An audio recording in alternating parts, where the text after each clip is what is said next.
My ex wanted to pull our son out of the private school he thrived in, just to pretend he was fair to his new wife's kids and play happy family for social media appearances.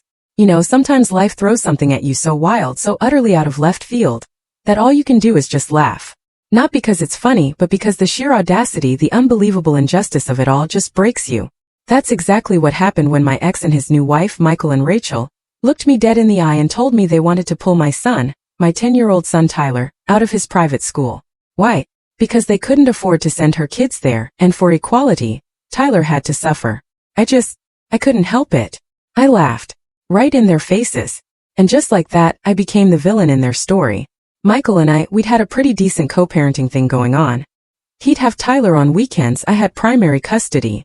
We're from Asia, and honestly, private school here? It's basically the only way to get a decent education.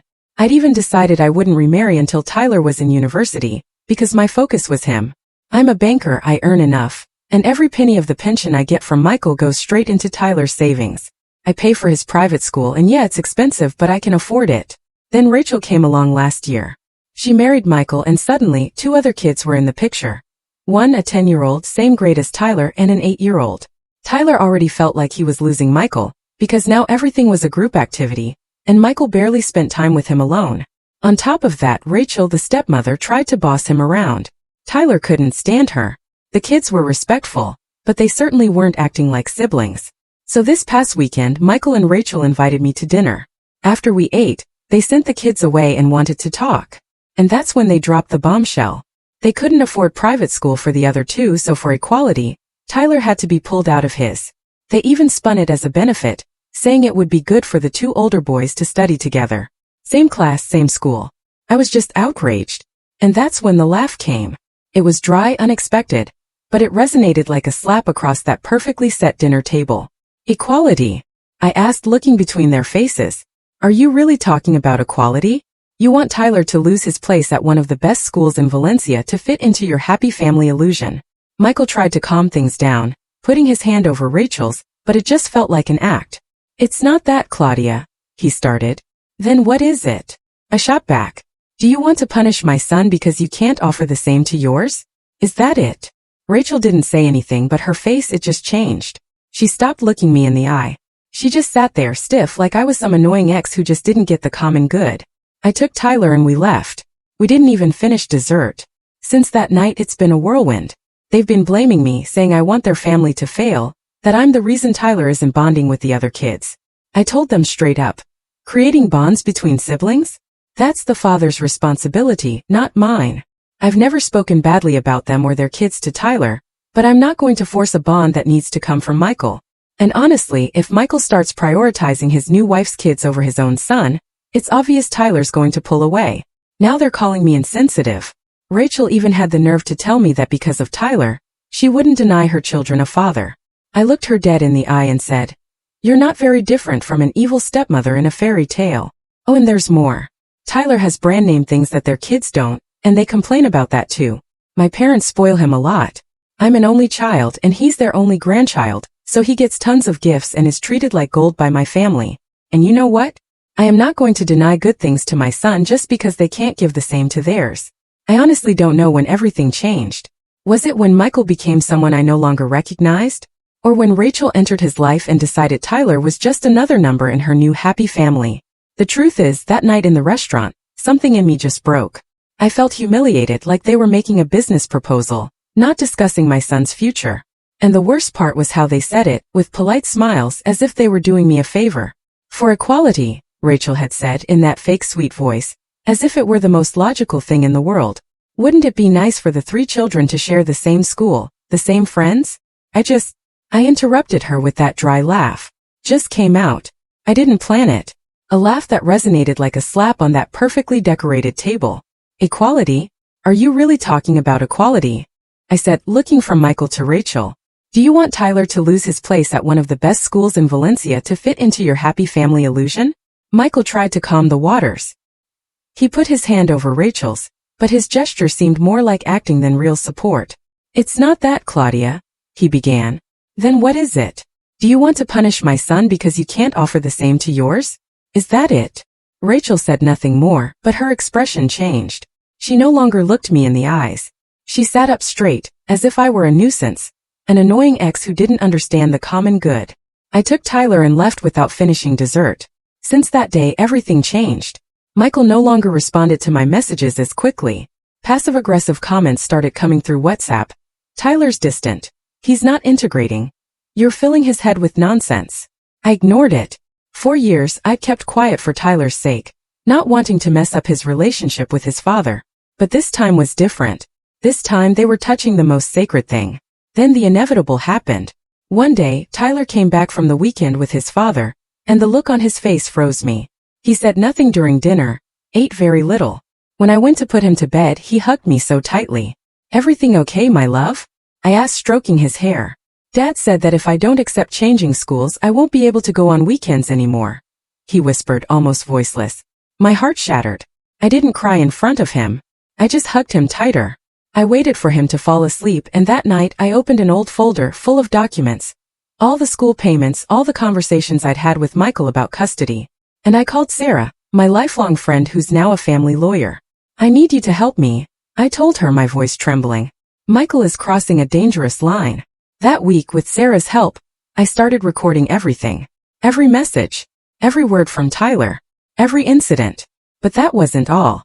A few days later, I decided to visit the public school where Rachel wanted to send Tyler. I pretended to be a mother interested in enrolling my son. I wanted to see for myself what they were trying to impose on him. And there, something happened I didn't expect. One of the teachers, seeing me, just froze. She recognized me by my last name. She called me aside, and in a very low voice she told me, "You have to be careful with that woman. Rachel isn't who she seems." She told me something that chilled me to the bone. Years ago, Rachel had been fired from that very school for inappropriate conduct with children. The case had been silenced, but some still remembered. They used a medical excuse to not ruin her record. I left that school trembling. I didn't know whether to cry or scream. Rachel, what else was that woman hiding? And Michael, did he know? Was he aware of who he'd let into Tyler's life? I had to protect my son.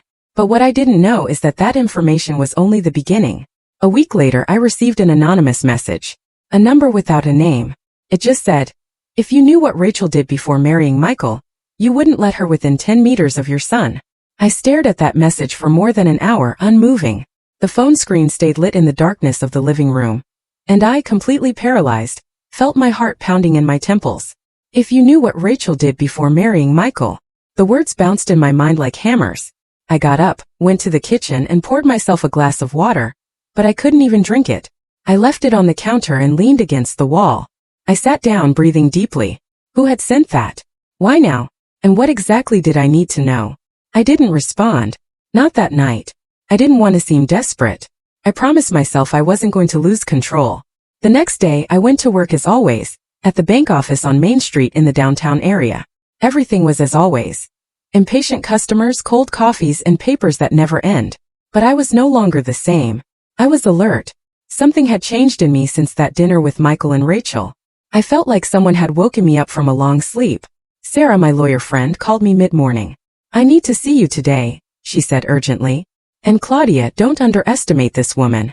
I've dealt with people like this before, but if half of what you told me is true, we're dealing with someone dangerous." I spent the rest of the day restless. I kept rereading the anonymous message on my phone screen, as if it would change by itself, reveal more details. If you knew what Rachel did before marrying Michael. Those words echoed like a bomb about to explode. That night, after Tyler slept, I contacted a journalist friend who worked in the area. I said I needed information about a woman named Rachel, who had worked in public schools and children's clinics in the region. "I can't promise anything, but I'll see what I can find," he replied. 2 days later, he sent me an enigmatic message. "You need to talk to Matthew." I was confused. "Who is he?" "Her ex-fiancé," he said. "And he wants to talk to you." First I hesitated, but curiosity and fear were stronger. I arranged to meet him at a discreet cafe on the outskirts of town. I went alone. I took my voice recorder in my pocket and a water bottle, as if that would protect me from something I still couldn't define. When Matthew arrived, he looked exhausted, like someone who already carried many weights on his shoulders. He was a man in his 40s with sad eyes and arched shoulders. "You're Claudia, right?" I nodded. He took a deep breath. I thought I'd never hear about Rachel again. When the journalist told me she was near a child again, I knew I had to speak. I didn't believe it at first either. Rachel knows how to manipulate like no one else. We stayed there for almost an hour. He told me that Rachel played the victim, said that others persecuted her out of jealousy, used anxiety attacks to justify disappearances. And the worst? One day, when Matthew announced he wanted to break up, she said she had been abused by a cousin of his in childhood, and that he was an accomplice for not believing her. His family fell apart. His mother had a stroke after the scandal. Rachel disappeared. There was never a formal complaint, just disgrace. Later, we discovered it was all a lie. My cousin was in another country at the time she alleged the abuse. And that's when I understood. She didn't lie on impulse. It was method, control, fear. I lost my family because of her. And if she's near your son, he swallowed hard, you need to get her out of his life now before she destroys his too. I returned home devastated. I felt dirty, as if something had entered my house without my permission, as if Rachel had already contaminated everything around. On the way back, I began to wonder, did Michael know this? Could it be that even after everything he chose to pretend? I arrived home late. Tyler was already sleeping.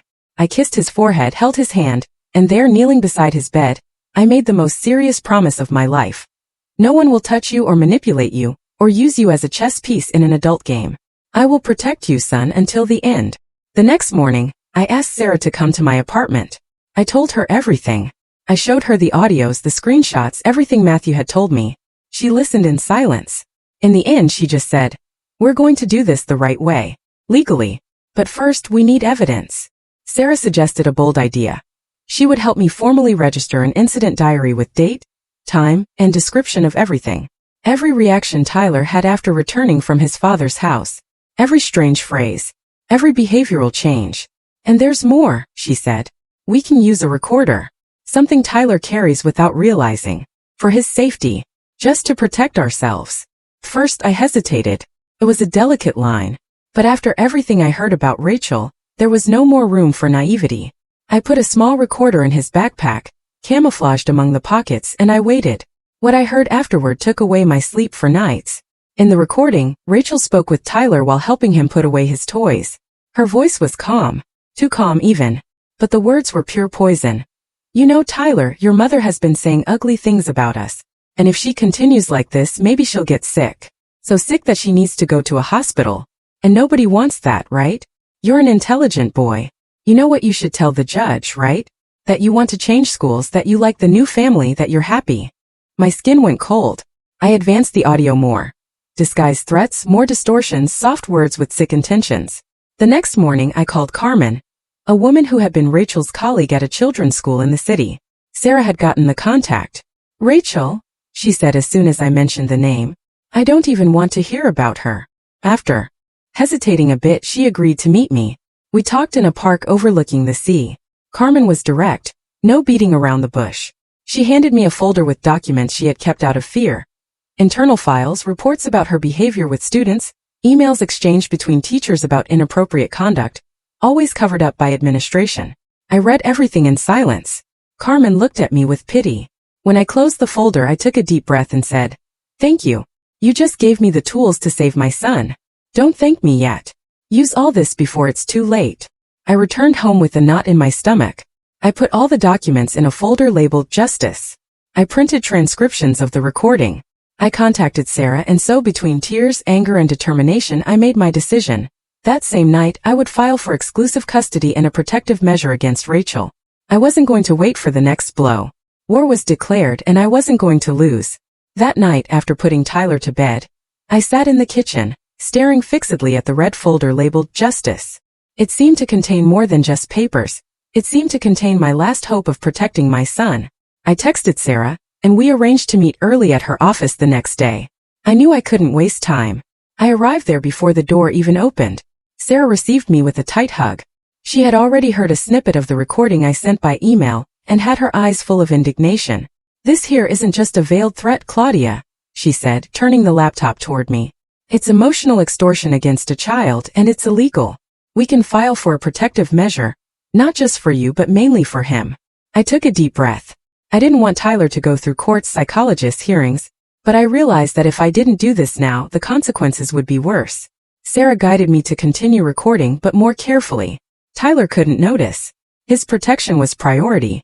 She handed me a new recorder, smaller with better quality. I carefully sewed it into the lining of Tyler's backpack, and before leaving him at his father's house gate that Friday, I knelt in front of him. Anything that bothers you, you tell me, okay, love? Even if it seems small. Your voice is important. He nodded and hugged me tighter than usual, as if he also knew something was wrong, even without understanding everything. On Sunday night when he came back, the first thing I did after a long hug was take the recorder from the backpack. I waited for him to sleep and went straight to the computer. When I heard what Rachel said on that visit, I felt my stomach turn. If your mother continues meddling with our life, she's going to pay. She's going to disappear, Tyler. Do you want that? The coldness in her voice gave me chills, and the worst was hearing my son responding with a timid no between muffled sobs. Then behave. Say you like studying with your brothers. Say you want to change schools. Everything will be fine if you obey. You want your father to keep seeing you, don't you? It was pure blackmail. And more than that, it was psychological abuse against a 10-year-old boy. I stayed awake all night. I couldn't turn off my mind. I repeated the phrases in my head, as if they echoed inside me. I wanted to enter that house and take my son in my arms, screaming. But I knew that now it wasn't with the heart anymore. It was with strategy. Sarah received the new audios early Monday morning. She was as upset as I was. We agreed that in addition to the exclusive custody request and the protective measure, we would file an emergency protocol with the public prosecutor's office. The evidence could no longer wait. That same week, another piece fell into place. Carmen, Rachel's former colleague, called me. She said she found more documents. They were internal notes from pedagogical meetings, copies of emails where teachers reported Rachel's inappropriate attitudes in the classroom. One of the documents directly cited an episode in which the professional locked herself with a child in the library without permission from coordination. There was no formal investigation because the child's parents withdrew the complaint in less than 48 hours, but Claudia, everyone knew she was unbalanced. I took everything. I scanned it. I attached it to the case files. Sarah began to assemble a timeline with everything we had. It was like putting together a dark puzzle. Dates, statements, names, connections. Rachel wasn't just unbalanced. She was dangerous. And now justice needed to see this. At the end of that same week, a brown envelope arrived at my building's reception. No sender. Inside, there were copies of messages exchanged between Rachel and another woman. From what I understood, it was a friend she confided in. The messages were perverse. That spoiled brat needs a lesson. Who does this Claudia think she is? Just because she's a banker and walks in high heels, she thinks she rules the world. I want to see her freak out when Tyler begs to stay with me. I'm going to make him call me Mom, even if it's based on fear. I closed the envelope and cried, alone on the balcony. It wasn't sadness. It was anger. A silent, concentrated anger that gave me strength. Rachel had crossed all possible limits and now I was going to cross hers. For justice, Sarah filed the urgent request in court. The judge received the case and scheduled the first hearing for 15 days later. It was little time to gather everything, but enough time to continue reinforcing our foundation. By this point, Michael was already beginning to show signs of discomfort. He sent me a message saying he thought we were exaggerating and that Rachel was just trying to be a good maternal figure. I responded with a single sentence. Are you willing to lose your son because of a woman you barely know? He didn't respond anymore that day, but something told me he was beginning to rethink his choices. What he still didn't know is that everything that was coming would be much bigger than he could imagine. And I was no longer the same woman who had laughed at dinner. Now I was ready for war. On the day the summons arrived at Michael's house, I knew it wasn't because he responded to me or because he called me. It was because I received an automatic notification in the court app confirming that the defendant had been officially notified. I read that while preparing Tyler's breakfast and felt a strange relief, as if for the first time in weeks, I was in control of the situation. Michael, of course, took less than half an hour to message me. Is all this necessary, Claudia? We could solve this between adults. I read that, laughing with irony. He talked about solving things between adults after allowing his wife to emotionally blackmail our son? After ignoring recordings, documents, histories, warnings? No, Michael, now it was in court. I only responded. When you accepted Rachel talking to my son as if he were a pawn, you stopped having the right to sit with me as an adult. Silence. For 3 days. And then came the surprise. I received, through Sarah, notification that Rachel had filed a counterpetition in court. She requested to be legally recognized as an effective maternal figure in Tyler's life. And more. She accused me of defamation and parental alienation. I felt such a deep chill that I had to sit down. It was as if she was turning the game around, positioning herself as the victim. Sarah, upon reading the petition, murmured, "It's the perfect move. If the judge believes this version, she gains space, gains voice, gains power. And you become the hysterical mother who won't accept the ex's new wife." I breathed deeply. I gathered every piece of strength I had left. I looked at Sarah and said, "Then we're going to show that I'm not hysterical. I'm a mother, and I fight with evidence." And that's what we did. We began to organize the dossier like a perfect puzzle. Chronological, clear, impersonal in tone, but devastating in content. Each audio with transcription, each message with dated screenshot, each report from the public school teacher, the ex-fiancé, the former colleague. Nothing was left out. Sarah also made an important request to the judge, that Tyler be heard only in a protected environment by a qualified professional, so he wouldn't suffer even more from the case's exposure. The judge accepted. But then came the worst part, waiting. The days between notification and the hearing were long and oppressive. Tyler continued visiting his father under my constant surveillance, but now with a monitored phone and with agreed messages for him to alert me of any strange behavior. And even so, the insecurity was constant. On one of those nights around 11 p.m. the doorbell rang. My heart raced. I peeked through the window and saw Michael alone, standing on the sidewalk with his hands in his pockets. I went down. He was thinner, sunken eyes, unshaven. He looked like a confused, broken man. "Can I talk to you?" he asked. "Only out here," I replied firmly. He looked at me with a tired expression. "She told me you were making everything up, that it was just jealousy, that you wanted to separate me from my son out of revenge. And you believed her?" He looked away, silent. "Did you listen to the audios, Michael? See the documents? Or do you prefer to keep pretending this is a women's fight?" He lowered his head. "I just didn't know about her past, I swear. But now you know.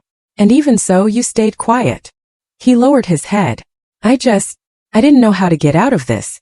She threatened to make a scene, said she would disappear with the boys, that if I sided with you, she would ruin my reputation." I took a step back. "So you prefer to protect your image over your son?" He remained silent. Then he looked at me with tears in his eyes. "I know I was wrong. Can I sleep on the couch tonight?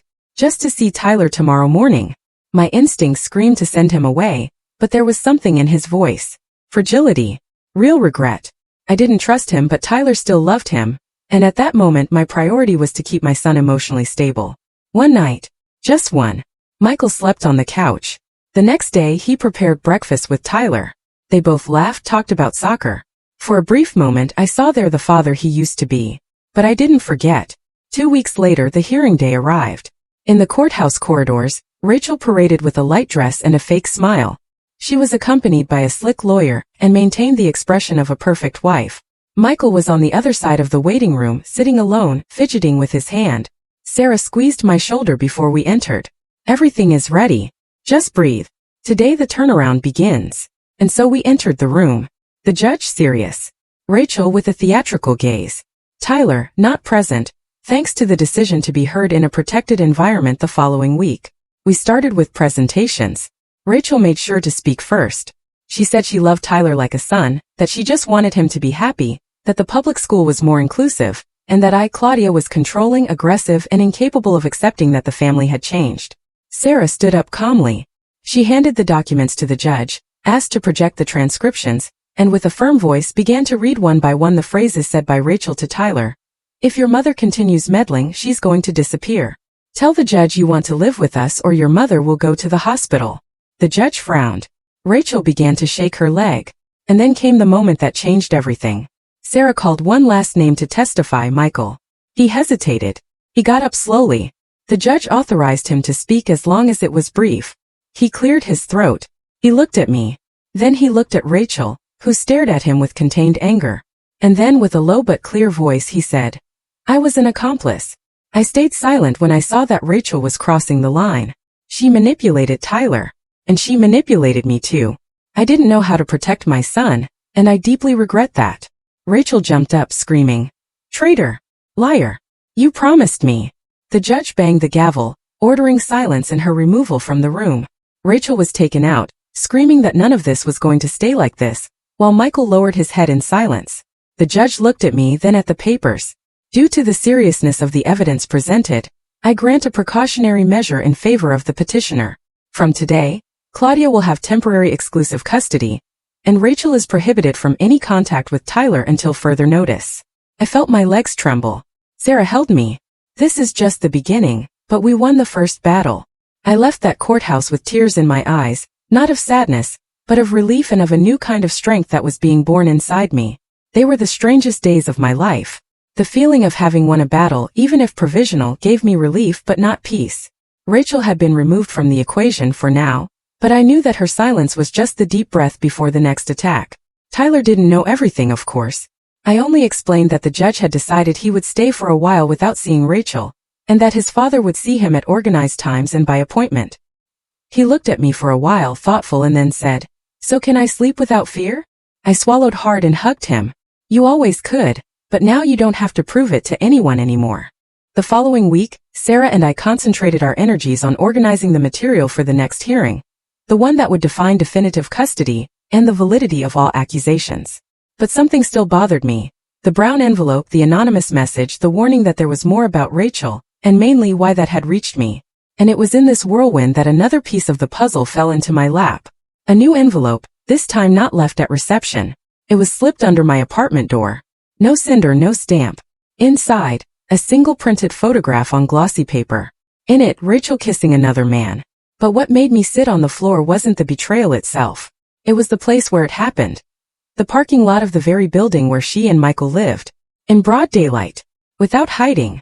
As if there was nothing to fear. I put the photo on the table and stared at it for long minutes. Then I called Sarah. "Do you think this is relevant?"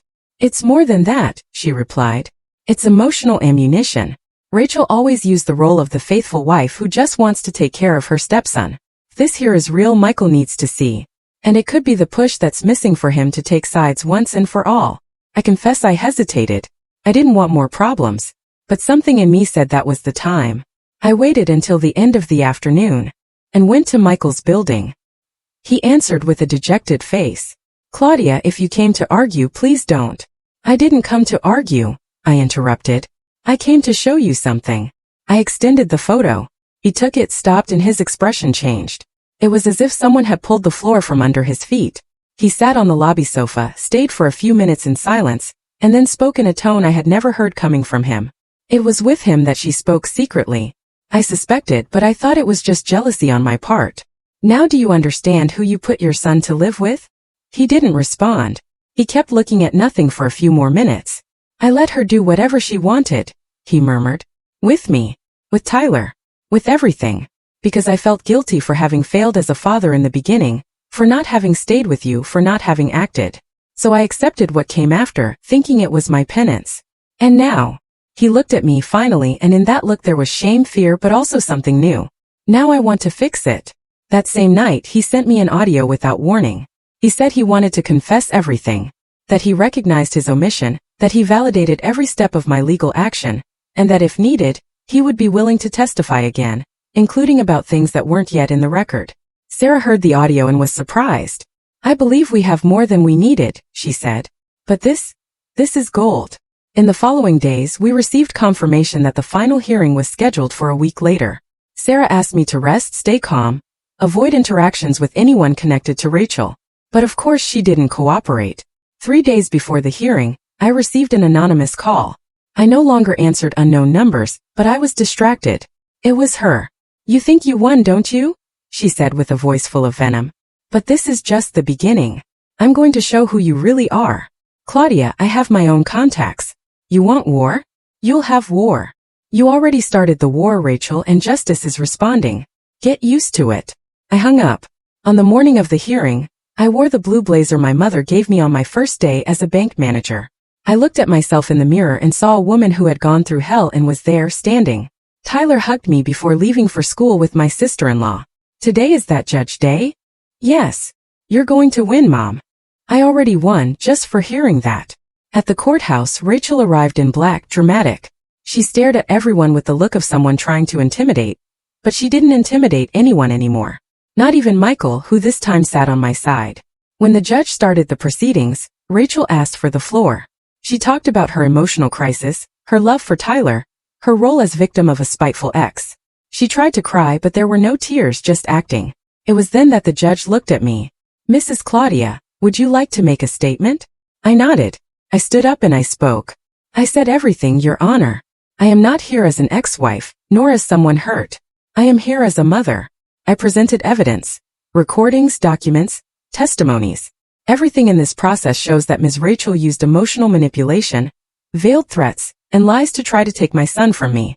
She didn't do this out of love. She did it for control. And it doesn't matter what she says here. The truth is in the audios, in the witnesses, and mainly, in the words of the child's own father. Silence. A silence so heavy you could hear the clock hands. The judge thanked me, asked for Sarah's final word, who only reinforced the technical points, and then the verdict. The judge took a deep breath, leafed through the files, and declared, "Due to the gravity and consistency of the evidence presented, I grant total and definitive custody to Mrs. Claudia. The father's visits will be supervised according to an established calendar. The prohibition of any direct or indirect contact between Ms. Rachel and the minor Tyler is determined for an indefinite period. This court understands that there was an attempt at emotional coercion and risk to the minor's psychological integrity." Rachel screamed. She was restrained. She left shouting, saying she would still prove everything, but nobody was listening anymore. Michael squeezed my shoulders. He didn't say anything, but his eyes said everything. Tyler was safe. And so was I. Finally, the courthouse was already colder than normal that morning. Maybe it was the air conditioning, or maybe it was the weight of what was about to happen. It was the second hearing, the decisive one. And even though the first had been a victory, this was the one that would define everything definitively and publicly. And I knew that this time it wouldn't just be a matter of evidence. It would be a matter of history. My history. On the other side of the room, Rachel wasn't there. She alleged a last-minute emotional crisis. Her lawyer tried to postpone the hearing, but the judge, already with exhausted patience, denied it. Michael was present. Thinner than before, paler, but there, silent. And for some reason, his presence gave me a strange kind of courage. Not because I forgave him, but because he had finally stopped being a silent accomplice. Sarah stood up first. "Your Honor, the postponement request was correctly refused. We have all the elements gathered, and with your permission, my client would like to make a personal statement." The judge nodded. The room fell silent. I stood up. Each step to the front of the room seemed to weigh tons, but I went because I needed to. I took a deep breath and I began. I never planned to be here. I never imagined I would have to sit before a judge to explain why my son deserves emotional security, stability, peace. But we are here. And since we are, I want it to be clear. I am not asking for favors. I am demanding rights. Mine and my son's. I stopped for a second. I felt the lump in my throat, but I continued. Tyler is only 10 years old. He is a sweet, curious, gentle boy. And in recent months, he began to sleep with fear. He began to feel guilty about things that were never his fault. He began to believe that if he didn't obey, something bad would happen to me, that I would disappear, that I would be hospitalized. These ideas don't arise by themselves. Someone planted this. I turned slightly, without directly facing the benches where Rachel would be sitting if she had had the courage to show up. This person presented herself as a loving stepmother. But what she really did was manipulate, threaten, distort. She didn't try to build a family. She tried to erase ours. I saw the judge observing me attentively, not with pity but with respect. And I continued. My son is not a trophy. He is not bargaining currency to please children who aren't his, nor a bridge to simulate a perfect life. He is a child. And as a mother, my function is to ensure he grows up away from those who use him as a game piece. I paused and I closed with the truth that hurt the most. For a long time I swallowed my pride to keep the peace, so that Tyler would have a present father. But when I saw my son come home afraid of losing me, I knew it was no longer about pride. It was about survival. And I chose to fight for him. Always. When I returned to my seat, I felt Sarah's hand hold mine under the table. I was trembling but at peace. For the first time my voice had been heard, not as a reaction but as truth. The judge asked for a short recess. When we returned to the room, he already had a defined expression. He had the documents in hand and spoke directly, without flourishes. After evaluation of the message history, audio recordings, eyewitness testimonies, and the petitioner's absence at this second hearing, this court decides definitively total and permanent custody to Mrs. Claudia. The father Michael will maintain supervised visitation rights, which may be reviewed according to future psychological reports. Ms. Rachel is formally prohibited from approaching Tyler or maintaining any direct or indirect contact with him, under penalty of civil and criminal sanctions. I closed my eyes for a second. That was it. Official. Registered. Irrevocable. Beside me, Michael lowered his head. He looked like a man stripped of everything.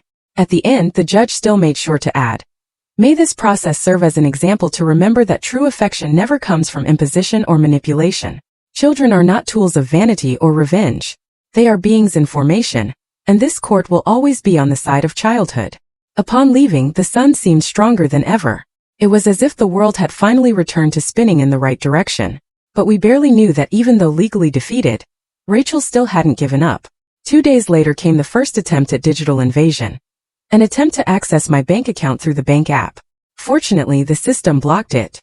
Then, threatening messages by email and a false anonymous report to Child Protective Services, quickly filed for lack of evidence. Sarah asked me to file a police report. I did, and I began to shield my digital life, my access, my contacts. Even defeated, Rachel still wanted to prove she was capable of making noise.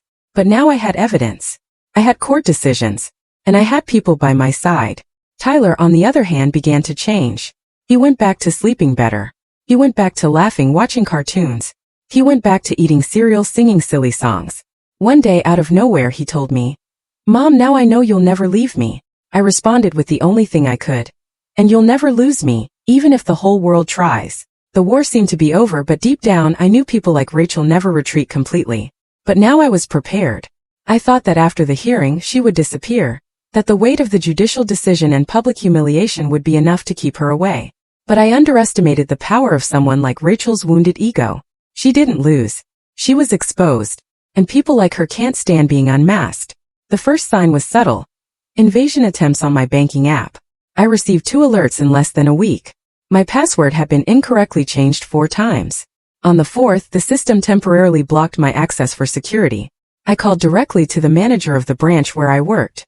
"Claudia, the access attempts came from a domestic IP, right here in the city. Do you want us to trace it?" "I do," I responded immediately. 2 days later, the report arrived. The IP was linked to Michael's old account, which Rachel still used. Coincidence? I no longer believed in coincidences. I sent everything to Sarah. She asked for an urgent meeting with me. "She's trying to get revenge in another way," said my lawyer with a serious face. "She's trying to destabilize you, make you seem paranoid. But we have evidence. And more than that, we have a history. This isn't an emotional relapse. It's deliberate persecution." I filed a police report at the cybercrime unit. I included the screenshots, the access attempt reports, and the threatening messages that began arriving by email, signed as anonymous, but with phrases so specific they could only come from someone who knew my life inside out. Tyler may no longer be under my responsibility, but I won't let him grow up thinking his mother is perfect.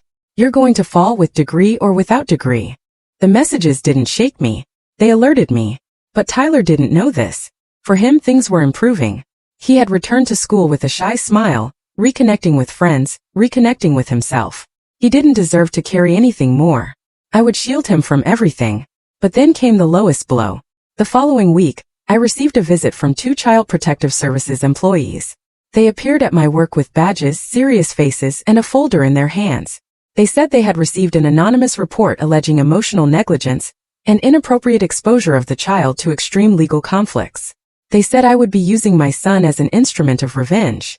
I swallowed the impulse to scream right there. Instead, I asked for permission and took them both to the meeting room. I handed over their copies of all recent court decisions, the psychological report that attested to Tyler's well-being, and the documents that proved the defamation attempt. The women looked at each other. "Mrs. Claudia, we apologize for this, but when it comes to reports involving children, we are obligated to investigate."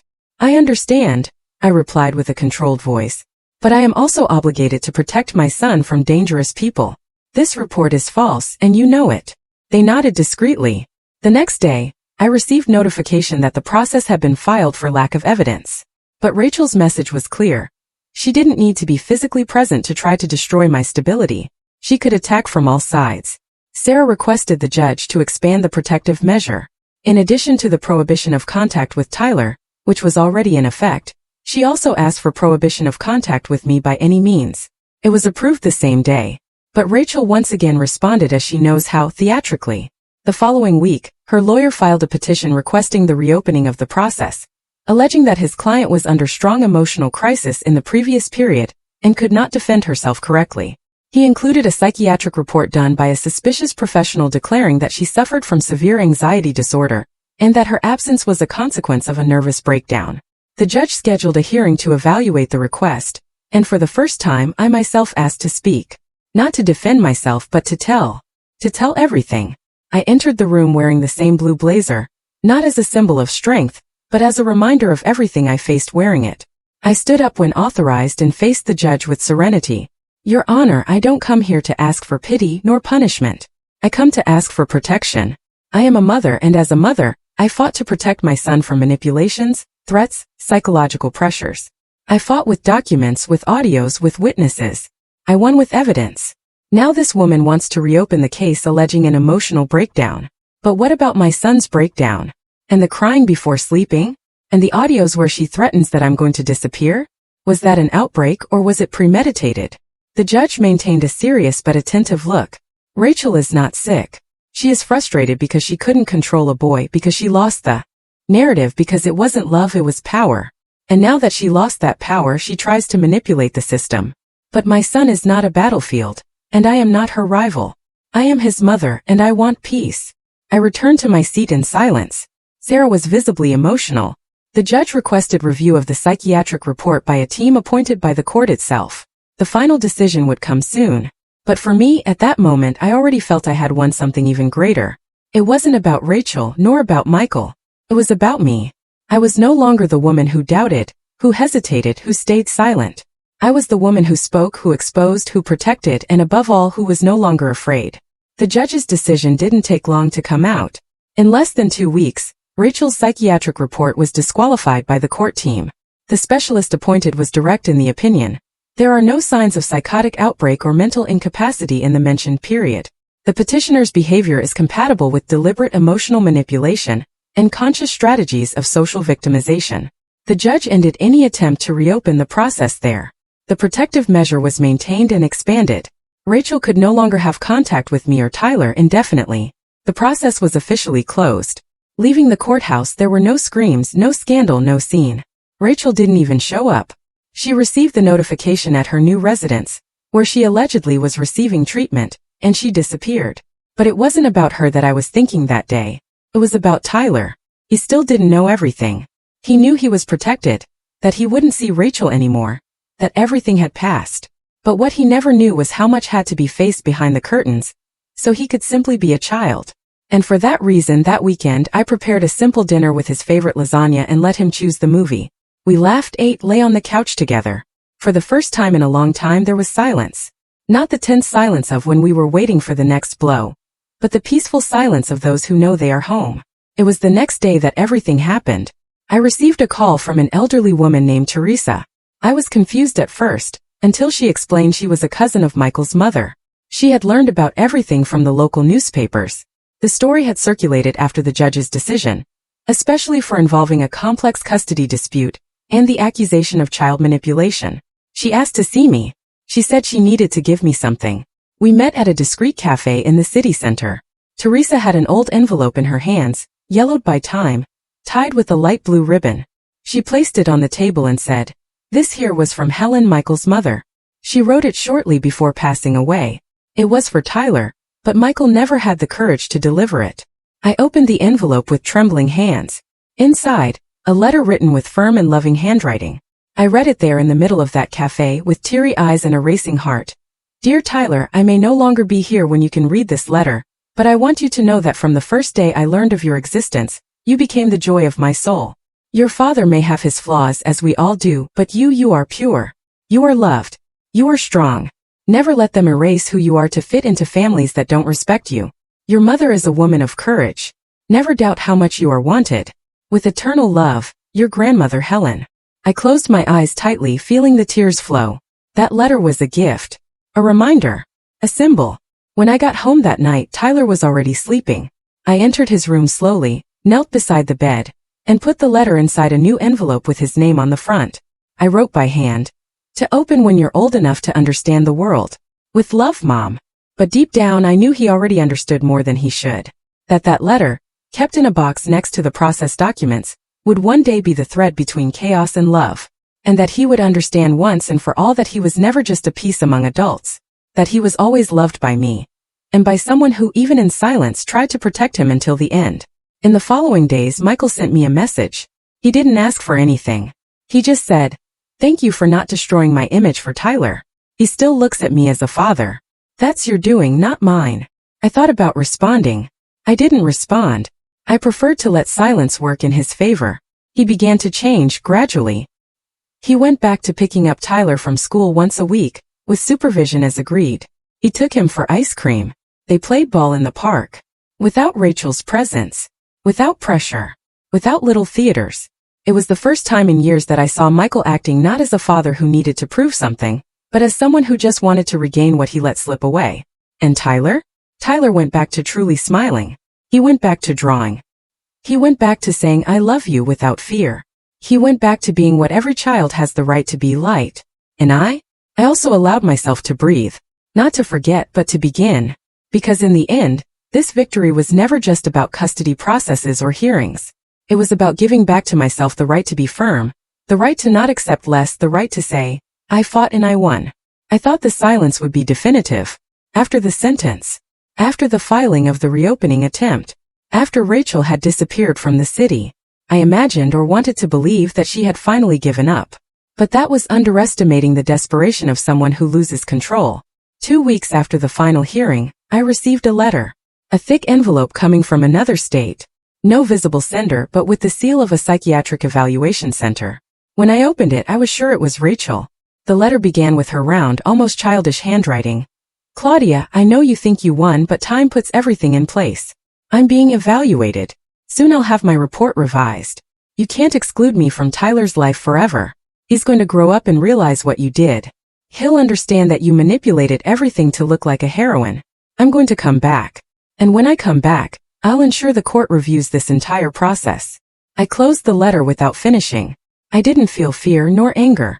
I felt pity. Rachel still lived in a world where she was the protagonist, where she could distort reality in her favor. But outside her bubble, the facts were recorded, the evidence was filed. And my son? My son was well. More than that, he was free. Even so, Sarah thought it prudent to file the letter. The judge who was following the case did too. The message was given. Rachel still represented a potential threat, even if inactive. Any attempt by her to approach would result in immediate reopening of the protective measure with aggravation. But nothing happened. For the first time, the days returned to being normal. And it was strange at first. Normality scares when you've lived so long on alert. I caught myself looking at phone notifications with fear, opening emails with an accelerated heart, until I realized there was nothing. The mornings returned to being silent. The breakfasts longer. I began to allow myself things I had forgotten. Running in the park before work, painting my nails again, listening to music while cooking. Silly things, but that gave me back to myself. Tyler had his first math test with a perfect score since everything began. I had to hold myself back from crying when he handed me the report card with a shy smile and said, "See? Now that nobody bothers me, I can even like studying." We laughed together. It was true. The boy who before lived apologizing for existing now explored his own interests. He wanted to take drum lessons, then he changed his mind and said he preferred robotics. He began building a cardboard city in the living room. I let him. He needed that. To create. To imagine. To be the owner of his own story. Michael, in turn, began to fulfill the agreements. He arrived on time, respected the limits, kept distance from any subject that involved the past. We exchanged cordial messages, nothing intimate but civilized. On one of those visits, Tyler came home saying, "Mom, Dad said he's going to buy a new bike for me if I want. And do you want it?" "I do, but I said I only accept it if it comes with a helmet like you said." I smiled. Gradually, balance was being built. Not the ideal but the possible.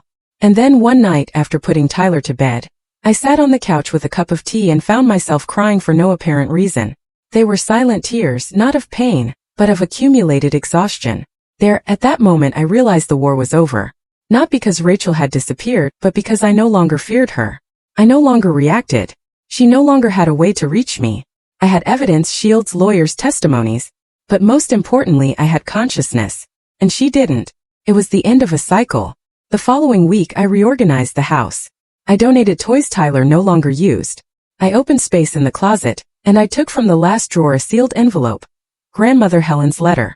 I kept it in a new memory box along with a photo of Tyler at 3 years old, our first movie ticket together, and a scribbled sheet where he had written, "I love you, Mom, you don't need to be afraid, I protect you." And that night, for the first time in months, I slept without leaving the hallway light on. Because now everything was in place. 2 years passed since the day the judge banged the gavel for the last time. 2 years without anonymous messages, without veiled threats, without envelopes slipped under the door. Rachel disappeared, literally.